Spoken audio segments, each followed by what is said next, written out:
அஸ்ஸலாமு அலைக்கும் வரஹ்மத்துல்லாஹி வபரகாத்துஹு.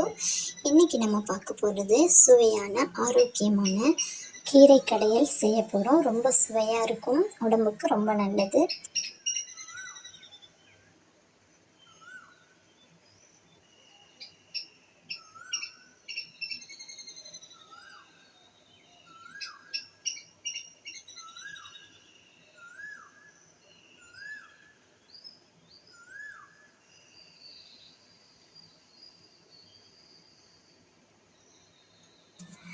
ஒரு கடாயில் எண்ணெய் சேர்த்துக்கிறங்க.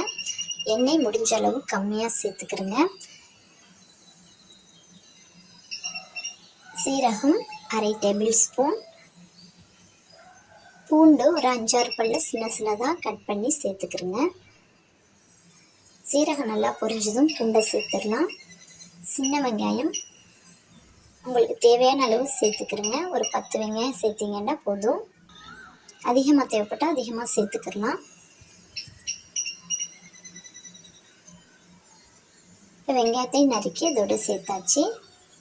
தக்காளி ஒன்று சின்னதாக கட் பண்ணி அதையும் சேர்த்துக்கிறேங்க. இப்போ இதை வதக்கிக்கிறலாம்.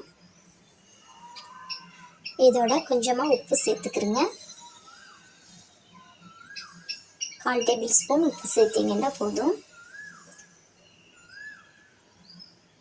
பொருட்கள் அதிகமாக எடுத்திங்கன்னா அதிகமாக உப்பு சேர்த்துக்கிறேங்க.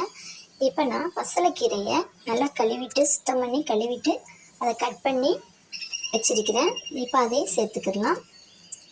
உங்களுக்கு எந்த கீரை விருப்பமோ அந்த கீரை சேர்த்துக்கிடலாம். பாலக்கீரை சேர்த்தாலும் நல்லாயிருக்கும். இது பசலைக்கீரையில் இது போல் செய்யும்போது ரொம்ப சுவையாக இருக்கும். இதை ஒரு நிமிஷம் வதக்கிக்கிடலாம்.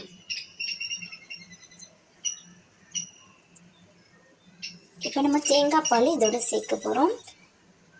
ஃபஸ்ட்டு பாலை தனியாக எடுத்து வச்சுட்டு மிச்ச பாலை இதில் சேர்த்துக்கிறேங்க. ரொம்ப தண்ணி சேர்க்க வேண்டாம். சீரகத்தூள் 1 ஸ்பூன், மிளகாய்த்தூள் தனி மிளகாய்த்தூள் உங்களுக்கு தேவைக்கு சேர்த்துக்கிறேங்க. அரை டேபிள் ஸ்பூன் சேர்த்திங்கன்னா போதும். இதில் நம்ம பச்சை மிளகாய் சேர்க்கலை, மிளகாய்த்தூள் மட்டும் தான் சேர்த்துருக்கிறோம். இப்போ இதை மூடி போட்டு ஒரு 2 நிமிஷம் கொதிக்க விடுங்க. பருப்பு வேக வச்சிருக்கிறோம். நம்ம பாசி பருப்பை தண்ணி சேர்த்து வேக வச்சிருக்கிறோம். உங்களுக்கு தேவையான அளவு எடுத்துக்கிறோங்க. 1/4 கப் சேர்த்திங்கன்னா போதும். இது நல்லா கொதித்ததும் பாசிப்பருப்பை அதில் சேர்த்துக்கிடலாம். நான் கொஞ்சமாக தான் சேர்த்துருக்கிறேன், ஏன்னா கீரை கொஞ்சமாக தான் எடுத்துருக்கிறேன்.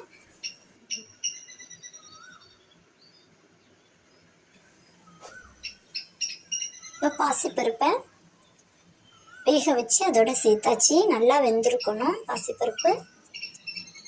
இது ஒரு கொதித்ததும் தேங்காய் பால் ஒரு 1/2 கப் அளவில் சேர்த்துக்கிறேங்க. நல்லா கெட்டியாக தேங்காய் பால் பிழிஞ்சு அதில் சேர்த்துக்கிறேங்க.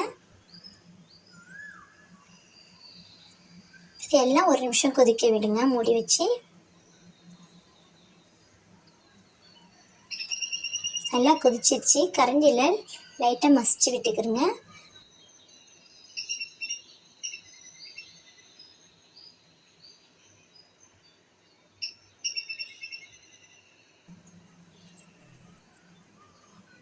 எங்கள் வீட்டில் அதிகமாக மசித்து சாப்பிட்டா பிடிக்காது, அதனால இது போல் வச்சுக்கிறேன். நீங்கள் விருப்பம் இருந்தால் நல்லா மசித்து விட்டுக்கிறலாம்.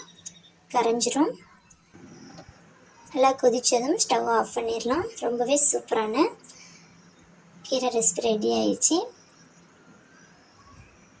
இது சாதத்தில் போட்டு பெரட்டி சாப்பிட ரொம்ப சுவையாக இருக்கும். குழந்தைங்களுக்கு இதோட சேர்த்து சாப்பிட கொடுக்கும்போது குழந்தைங்க விரும்பி சாப்பிடுவாங்க.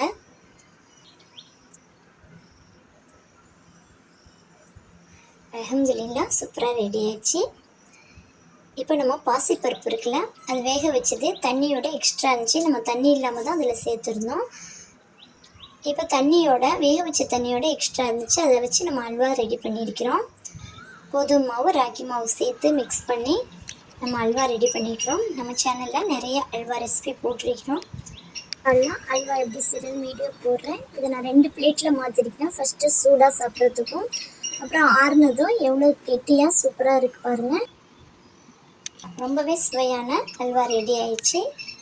இன்ஷா அல்லாஹ் நீங்களும் இது போல் சுவையாக செய்து சாப்பிடுங்க இன்ஷா அல்லாஹ்.